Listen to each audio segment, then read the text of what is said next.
कभी झगड़ा ना हो। लेकिन ये समझना चाहिए कि आदमी को चलाना बहुत ही आसान चीज है, क्योंकि बिल्कुल बच्चों जैसे होते हैं, उनको चलाना बहुत ही आसान। उनका स्वभाव बच्चों जैसा होता है, भोले भाले होते हैं। उनको बेकार की बातों से परेशान करने से आप चला नहीं सकते, लेकिन उनको भी एक बच्चों जैसे माफ कर दिया जाए। अब बाहर जाते हैं, सबसे लड़ाई झगड़ा करते हैं, आफत उनकी रहती है। घर में आके बीबी पे नहीं बिगड़ेंगे तो बाहर वालों पे बिगड़ेंगे तो मार खाएंगे। चलो बीबी बिगड़ गए, चलो छोड़ो, क्या है उसमें। इस तरह की जब तक स्त्री की भावना पति के तरफ नहीं होगी, तब तक आपस में सामंजस्य नहीं आ सकता, प्यार नहीं आ सकता। लेकिन जीवन में देखिए तो सीता और राम का आपस का व्यवहार और उनका एक दूसरे के प्रति श्रद्धामय रहना। हालांकि उन्होंने सीता जी का त्याग किया था, पर सीता जी ने सोचा कि ये उनका परम कर्तव्य है और उन्होंने कभी उनकी बुराई नहीं, उनके बारे में कभी बुरा नहीं कहा और बड़ी सुगमता से अपने बच्चों को चलाया, उनको पनताया, उनको बढ़ावा दिया।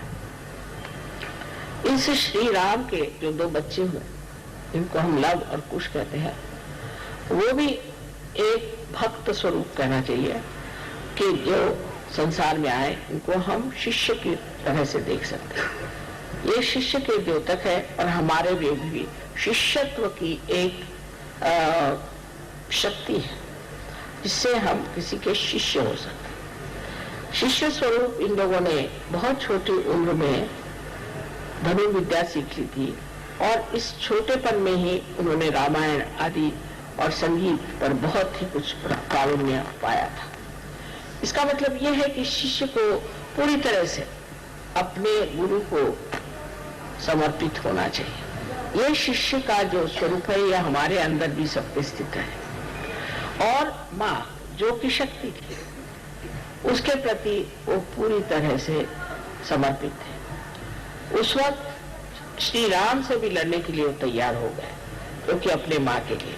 तो माँ को उन्होंने दुनिया में सबसे ऊंची चीज समझी और उस माँ ने भी अपने बच्चों को पालना, उनका संवर्धन करना, उनको धर्म में खड़ा करना और उनकी पूरी प्रगति करना एकमेव कर्तव्य किया।